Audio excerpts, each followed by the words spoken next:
Aujourd'hui, je vous apprends à cadrer.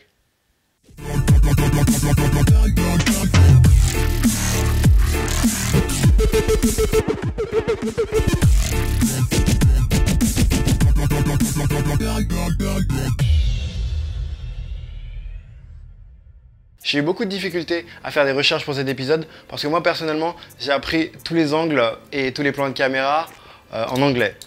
Ce qui fait que c'était assez difficile pour moi de trouver les traductions en français parce que certains termes ne sont pas pris en compte, certains plans je ne sais pas ou bien j'ai peut-être pas cherché assez loin. Commençons par l'échelle des plans. L'échelle des plans c'est la limite de tout ce qui sera visible dans votre cadre. Le plan d'ensemble montre la scène dans toute sa généralité. Vous l'avez sûrement remarqué dans les anciennes séries où on montrait l'extérieur d'un immeuble à chaque début de scène. Ce plan-là sert à situer votre scène de façon à ce que le spectateur sache où ça se passe. Le demi-rapproché se concentre sur une partie de la scène en affichant quand même beaucoup d'éléments du décor. Le plan moyen permet au personnage d'exprimer son langage corporel en le cadrant de la tête aux pieds. Le plan italien coupe le personnage juste au-dessus des genoux. Ça donne l'impression d'être face à ce personnage. Le plan américain coupe le personnage juste en dessous de la ceinture, de façon à ce qu'il n'ait pas les poignets coupés par le cadre si jamais il doit baisser les bras ou fouiller quelque chose dans ses poches.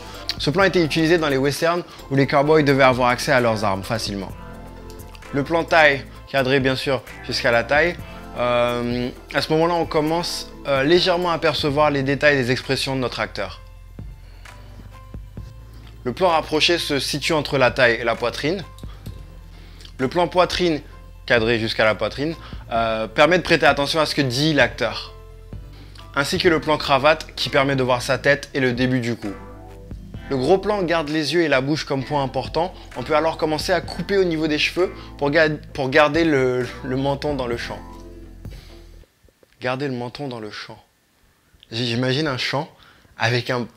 Ok, bref. Le très gros plan sert vraiment à véhiculer les émotions en se concentrant vraiment sur une petite partie de notre acteur. Le plus souvent, ça sera les yeux ou la bouche. Lorsqu'il représente autre chose que le visage de notre acteur, il sera appelé insert. Il sert alors à montrer un détail qui permet à l'évolution de votre histoire. Le plan subjectif est une technique utilisée pour permettre à nos spectateurs de voir à travers les yeux de notre acteur. La caméra est souvent embarquée sur l'épaule, mais avec la technologie et les petites caméras d'aujourd'hui, on peut l'accrocher à la tête de notre acteur. Cette technique a été utilisée la première fois dans La Dame du Lac en 1947. Oui, on s'y connaît un petit peu aussi dans l'histoire des plans, c'est important pour l'émission. Bon, maintenant passons aux angles. Les angles définissent la place de la caméra par rapport au sujet. Il y a la plongée, sous-marine. Il y a la plongée où la caméra sera placée au-dessus du sujet. Alors ça peut être de quelques centimètres au-dessus jusqu'à être sur une grue ou même d'un avion. C'est même appelé bird's eye en anglais, c'est-à-dire du point de vue d'un oiseau. Ce type d'angle de vue donne l'impression que le sujet est tout petit. Il y a la contre-plongée au contraire, quand la caméra est en dessous du sujet. Là, bien sûr, au contraire, ça va donner l'impression que votre personnage est grand, imposant, puissant, tout ce que vous voulez. Certains réalisateurs ont été jusqu'à creuser des trous dans le sol pour pouvoir vraiment avoir une contre-plongée extrême. L'angle plat, bien sûr, qui consiste à être au même niveau que le sujet. Et mon préféré, et celui-là ne figurait nulle part sur les recherches en français, même pas sur Wikipédia, c'est le plan allemand. Ce plan-là consiste à incliner la caméra de façon à ce qu'elle ne soit pas droite par rapport à l'horizon. Elle est souvent utilisée dans les films d'horreur pour exprimer un malaise, une désorientation ou la tension ressentie par des personnages. Voilà, c'était déjà une grande partie des angles et des plans qui existent dans le cinéma sans pour autant être le tout. Les appliquer à vos films, vos courts-métrages, vont déjà donner un look assez professionnel.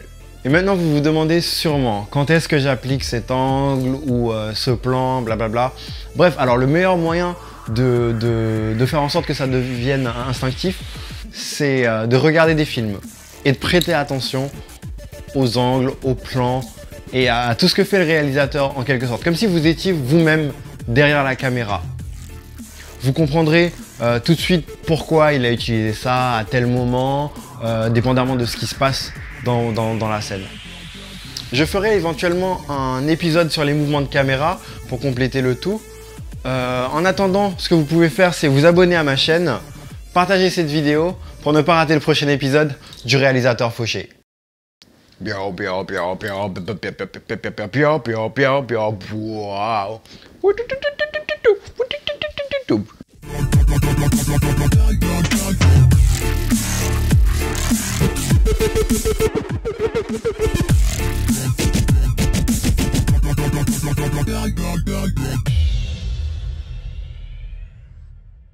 Bonjour, aujourd'hui je vais vous expliquer comment faire un sifflet avec une brindille.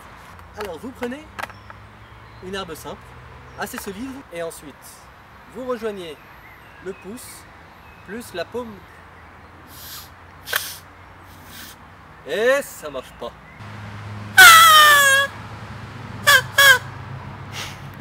Et voilà comment on fait les canards.